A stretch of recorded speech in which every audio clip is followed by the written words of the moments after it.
ನನ್ನ ಹೆಸರು ಪ್ರಾರ್ಥನಾ. ನಾನು ಇಂದು 10ನೇ ತರಗತಿಯಲ್ಲಿ ಓದುತ್ತಿದ್ದೇನೆ. ನಾವು ಇಂದು ಇವತ್ತು ವಿಜ್ಞಾನ ಪಾಠದಲ್ಲಿ ನಿಯಂತ್ರಣ ಮತ್ತು ಸಹಭಾಗಿತ್ವ ಪಾಠದಲ್ಲಿ ಮೆದುಳಿನ ಬಗ್ಗೆ ಮಾತಾಡ್ತಿದ್ದೀವಿ.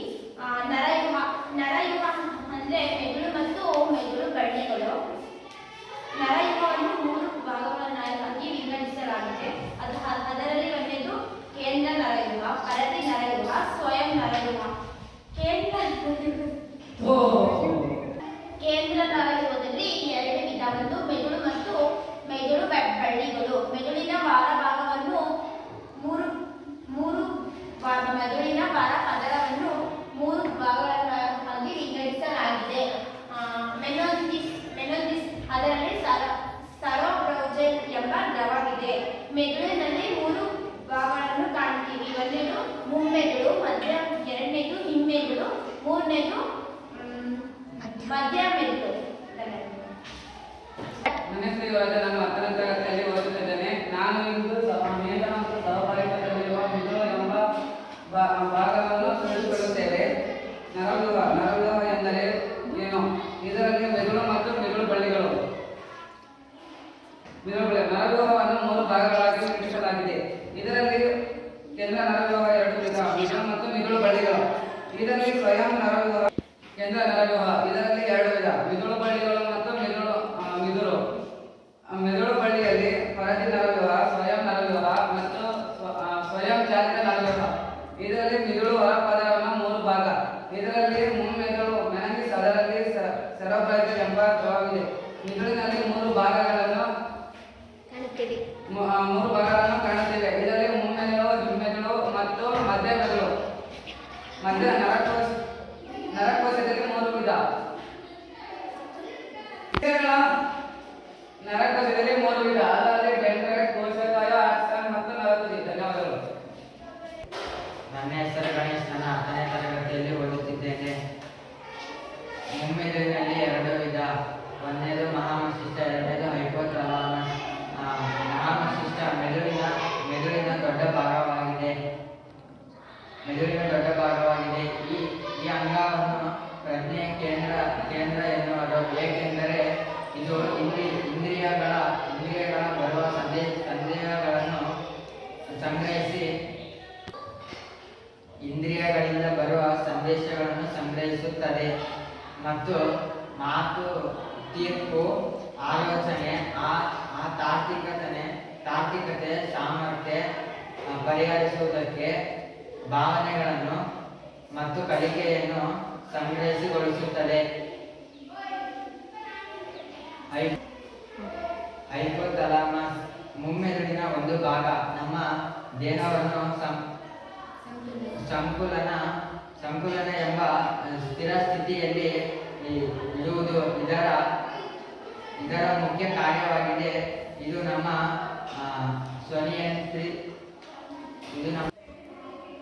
ನಮ್ಮ ಸ್ವಯಂನಿಯಂತ್ರಿತ ನರಮಂಡಲದ ಮೇಲೆ ನೇರವಾಗಿ ಪ್ರಭಾವ ಬೀರುವ ಮೂಲಕ ತನ್ನ ಕೆಲಸವನ್ನು ಮಾಡುತ್ತದೆ. ಧನ್ಯವಾದಗಳು. ಸ್ಟಾರ್ಟ್. ನನ್ನ ಹೆಸರು ಜ್ಯೋತಿ. ನಾನು 10ನೇ ತರಗತಿಯಲ್ಲಿ ಓದುತ್ತಿದ್ದೇನೆ. ನಾನು ಮುಮ್ಮೆದುಳಿನ 2 ಭಾಗಗಳ ಬಗ್ಗೆ ಹೇಳುತ್ತಿದ್ದೇನೆ, ಮಹಾಮಸ್ತಿಷ್ಕ ಮತ್ತು ಥೈಲಾಮಸ್. ಮಹಾಮಸ್ತಿಷ್ಕವು ಮೆದುಳಿನ ಒಂದು ಭಾಗವಾಗಿದ್ದು ಇದು ಅಂಗಗಳ ಪ್ರಜ್ಞಾ ಕೇಂದ್ರಗಳು.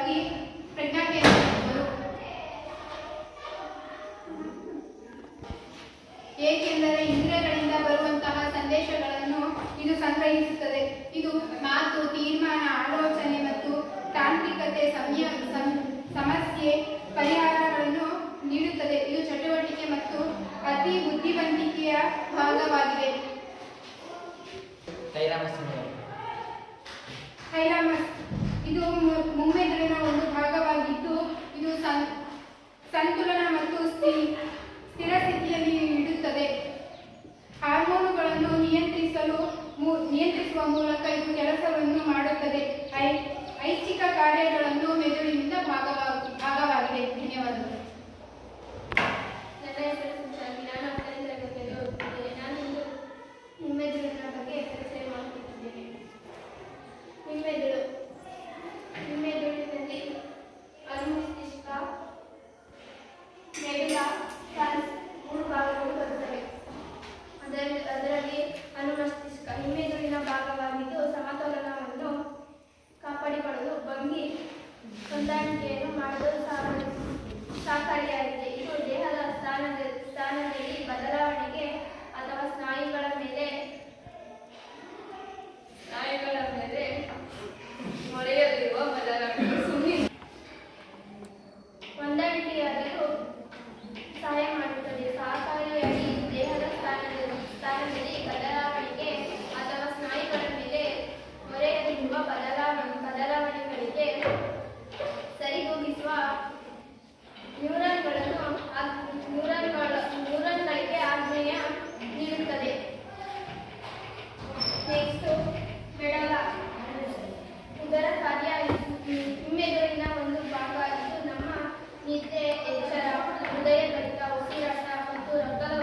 ಕ್ರಿಯೆಗಳನ್ನು ಮಾಡಲು ಸಹಕಾರಿಯಾಗಿದೆ. ಇದು ದೇಹದ ಸ್ಥಾನದಲ್ಲಿನ ಬದಲಾವಣೆಗಳಿಗೆ ಅಥವಾ ಸ್ನಾಯುಗಳ ಮೇಲಿನ ಹೊರೆಯಲ್ಲಿನ ಬದಲಾವಣೆಗಳಿಗೆ ಸರಿದೂಗಿಸಲು ಮೋಟಾರ್ ನ್ಯೂರಾನ್ಗಳಿಗೆ ಆಜ್ಞೆಗಳನ್ನು ನೀಡುತ್ತದೆ.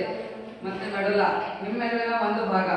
ಇದು ನಮ್ಮ ನಿದ್ರೆ, ಎಚ್ಚರ, ಹೃದಯ ಬಡಿತ, ಉಸಿರಾಟ ಮತ್ತು ರಕ್ತದೊತ್ತಡದಂತಹ ಪ್ರಮುಖ ಪ್ರಕ್ರಿಯೆಗಳನ್ನು ನಿಯಂತ್ರಿಸಲು ಸಹಾಯ ಮಾಡುತ್ತದೆ. ಪಾನ್ಸ್ ಹಿಮ್ಮೆದುಳಿನ ಒಂದು ಭಾಗ. ಇದರಲ್ಲಿ ಇದು ನಮ್ಮ ನಿದ್ರೆ, ಎಚ್ಚರ ಚಕ್ರ, ಉಸಿರಾಟದಂತಹ ಅನೈಚ್ಛಿಕ ಕ್ರಿಯೆಗಳನ್ನು ನಿರ್ವಹಿಸುತ್ತದೆ. ಧನ್ಯವಾದಗಳು.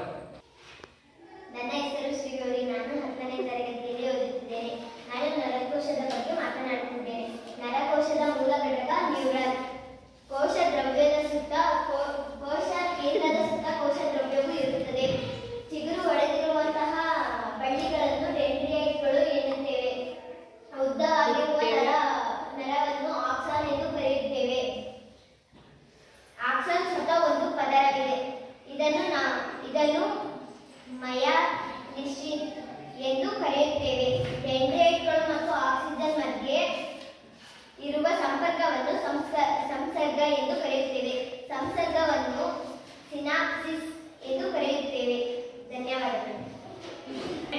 ನಾನು 10ನೇ ತರಗತಿಯಲ್ಲಿ ಓದುತ್ತಿದ್ದೇನೆ. ಇಂದು ನಾನು ನಿಯಂತ್ರಣ ಸಹಭಾಗಿತ್ವ ಪಾಠದಲ್ಲಿ ಮಧ್ಯದ ಮೆದುಳನ್ನು ಪರಿಚಯ ಮಾಡಿಕೊಳ್ಳುತ್ತೇನೆ. ಮಧ್ಯದ ಮೆದುಳು ಮುಖ್ಯ ಕಾರ್ಯ. 2 ಸಂಪರ್ಕಗಳು ಹೊಂದಿರುತ್ತವೆ. ಪಾರವರ್ತನ ಕ್ರಿಯೆ ಮುಖ್ಯ ಮೆದುಳು ಬಳ್ಳಿ. ಪಾರವರ್ತ್ಯ ಮುಖ್ಯ ನರಕೋಶ. ಮೆದುಳು ಬಳ್ಳಿಯ ಪಾರವರ್ತನ ಕ್ರಿಯೆ. ಇದರ ಕೇಂದ್ರ ಮೆದುಳು ಬಳ್ಳಿ ತನ್ನೇ ತಾನೇ ಪ್ರತಿಕ್ರಿಯಿಸುವುದನ್ನು ಮೆದುಳು ಆಜ್ಞೆಯಿಂದ ಒಳಪಡುವುದಿಲ್ಲ. ಪಾರವರ್ತನ ಚಾಪ ಕೇಂದ್ರ. ನರಯುಗ ಒಂದು ಸಂದೇಶದಿಂದ ಉಂಟು ಮಾಡುತ್ತದೆ. ಮೆದುಳು ಬಳ್ಳಿಯ ಆಜ್ಞೆಗಳಿಗೆ ಎಂದು ಒಳಪಡುತ್ತದೆ. ಧನ್ಯವಾದಗಳು. ನನ್ನ ಹೆಸರು ನಾನು 10ನೇ ತರಗತಿಯಲ್ಲಿ ಓದುತ್ತಿದ್ದೇನೆ. ನಾನು ಸಸ್ಯ ಹಾರ್ಮೋನ್ ಎಂಬ ಭಾಗವನ್ನು ವಿವರಿಸುತ್ತೇನೆ. ಇದರಲ್ಲಿ ಜೀವಕೋಶಗಳು ಉದ್ದವಾಗಿ ಬೆಳೆಯಲು ಪ್ರಚೋದಿಸುತ್ತದೆ ಮತ್ತು ಸಸ್ಯದ ಕಾಂಡವು ಬೆಳಕಿನ ಕಡೆ ಬಾಗಲು ಸಹಾಯ ಮಾಡುತ್ತದೆ. ಸೈಟೋಕೈನ್ ಕೋಶ ವಿಭಜನೆಯನ್ನು ಉತ್ತೇಜಿಸುತ್ತದೆ. ಹಣ್ಣು ಬೀಜಗಳಲ್ಲಿ ಪತ್ರರಂಗ ತೆರೆಯುವಿಕೆ ಮತ್ತು ಸಸ್ಯಗಳ ಬೆಳವಣಿಗೆ, ಅಭಿವರ್ಧನೆ ಮತ್ತು ಪರಿಸರಕ್ಕೆ ಪ್ರತಿಕ್ರಿಯಿಸುವಿಕೆ ಮತ್ತು ಸಮನ್ವಯಗೊಳಿಸಲು ಸಹಾಯ ಮಾಡುವ ರಾಸಾಯನಿಕ ಸಂಯುಕ್ತಗಳು ಮತ್ತು ಬೆಳವಣಿಗೆ ಉತ್ತೇಜಿಸುವ ಸಸ್ಯ ಹಾರ್ಮೋನ್ಗಳು. ಇದರಲ್ಲಿ ಅನುವರ್ತನಗಳು. ಸಸ್ಯಗಳಲ್ಲಿ ವಿದ್ಯುತ್ ಅನುವರ್ತನೆ, ಬೆಳಕಿನ ಕಡೆಗೆ ಕಾಂಡದ ಬೆಳವಣಿಗೆ,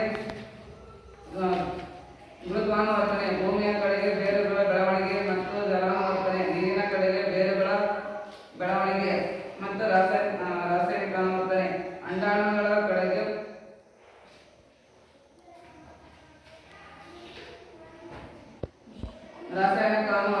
ಅಂಡಾಣುಗಳ ಕಡೆಗೆ ಬೆಳವಣಿಗೆ. ಮಾನವರಲ್ಲಿ ಕೆಳಗಿನ ಚಟುವಟಿಕೆಗಳನ್ನು ನಿಯಂತ್ರಿಸುವ ಇನ್ಸುಲಿನ್ ರಕ್ತದಲ್ಲಿ ಸಕ್ಕರೆಯ ಮಟ್ಟವನ್ನು ನಿಯಂತ್ರಿಸುವುದು ಮತ್ತು ಈಸ್ಟ್ರೋಜನ್ ಋತುಚಕ್ರವನ್ನು ನಿಯಂತ್ರಿಸುವುದು ಮತ್ತು ಅಡ್ರೆನಲಿನ್ ಪರಿಸ್ಥಿತಿಯನ್ನು ಎದುರಿಸಲು ದೇಹವನ್ನು ಸಿದ್ಧಗೊಳಿಸುವುದು. ಸಸ್ಯ ಹಾರ್ಮೋನ್ಗಳಲ್ಲಿ ಭಾಗಗಳು.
ಸಸ್ಯ ಹಾರ್ಮೋನ್ಗಳು ಆಕ್ಸಿನ್, ಜಿಬಾರ್ಲಿನ್, ಸೈಟೋಕೈನಿನ್, ಅಬ್ಸಿಸಿಕ್ ಆಮ್ಲ. ಧನ್ಯವಾದಗಳು. ನನ್ನ ಹೆಸರು ಶ್ರೀಗೌರಿ. ನಾನು 10ನೇ ತರಗತಿಯಲ್ಲಿ ಓದುತ್ತಿದ್ದೇನೆ. ನಾನು ಮಾನವರಲ್ಲಿರುವ ಗ್ರಂಥಿಗಳ ಬಗ್ಗೆ ಮಾತನಾಡುತ್ತಿದ್ದೇನೆ. ಪಿಟ್ಯೂಟರಿ ಗ್ರಂಥಿ ಇದು ನಮ್ಮ ಮೆದುಳಿನಲ್ಲಿ ಇರುತ್ತದೆ. ಪಿಟ್ಯೂಟರಿ ಗ್ರಂಥಿಯ ಮುಖ್ಯ ಕಾರ್ಯವು ಹಲವಾರು ಹಾರ್ಮೋನ್ಗಳನ್ನು ಉತ್ಪಾದಿಸುವುದು ಮತ್ತು ಬಿಡುಗಡೆ ಮಾಡುವುದು. ಇದು ಗ್ರಂಥಿಗಳ ಗ್ರಂಥಿಯಾಗಿದೆ. ದೈಹಿಕ ಕಾರ್ಯಗಳನ್ನು ನಿರ್ವಹಿಸಲು ಸಹಾಯ ಮಾಡುತ್ತದೆ. ಅವುಗಳೆಂದರೆ ಬೆಳವಣಿಗೆ, ಚಯಾಪಚಯ, ದೇಹದ ಎಲ್ಲ ನಿರ್ನಾಳ ಕಾರ್ಯಗಳನ್ನು ಗ್ರಂಥಿಗಳ ಕಾರ್ಯವನ್ನು ನಿರ್ವಹಿಸುವುದರಿಂದ ಇದನ್ನು ಗ್ರಂಥಿಗಳ ಗ್ರಂಥಿ ಎನ್ನುವರು.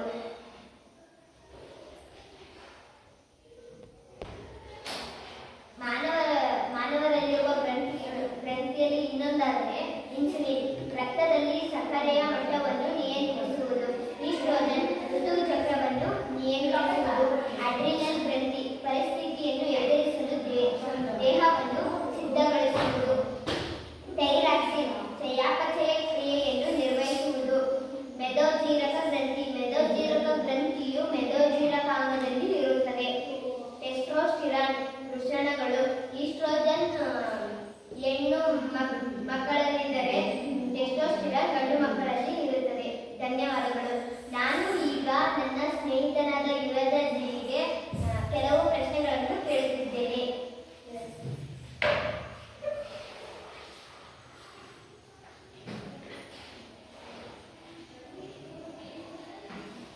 ಮುಮ್ಮೆದುಳಿನಲ್ಲಿರುವ 2 ಭಾಗಗಳು ಯಾವುವು? ಮಹಾಮಸ್ತಿಷ್ಕ ಮತ್ತು ಹೈಪೋಥಾಲಮಸ್. ಮೆದುಳಿನಲ್ಲಿರುವ 3 ಭಾಗಗಳು ಯಾವುವು?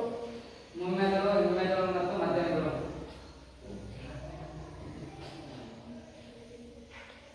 ಅನುಮಸ್ತಿಷ್ಕವು ಯಾವುದರಲ್ಲಿ ಬರುತ್ತದೆ? ಅನುಮಸ್ತಿಷ್ಕವು ಹಿಮ್ಮೆದುಳಿನಲ್ಲಿ ಬರುತ್ತದೆ. ಡೆಂಡ್ರೈಟ್ಗಳ ಕಾರ್ಯ ಏನು?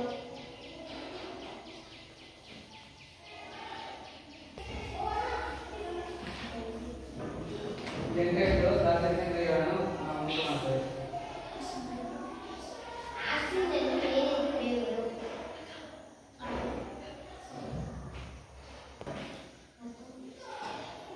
ಮತ್ತೊಂದು ಪ್ರಶ್ನೆ ಕೇಳಿ. ಆಕ್ಸಿಜನ್ ಸುತ್ತ ಇರುವ ಪದರದ ಹೆಸರೇನು?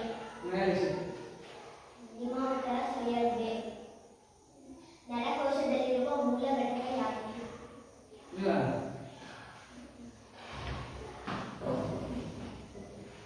ಮೆದುಳಿನಲ್ಲಿರುವ ಗ್ರಂಥಿ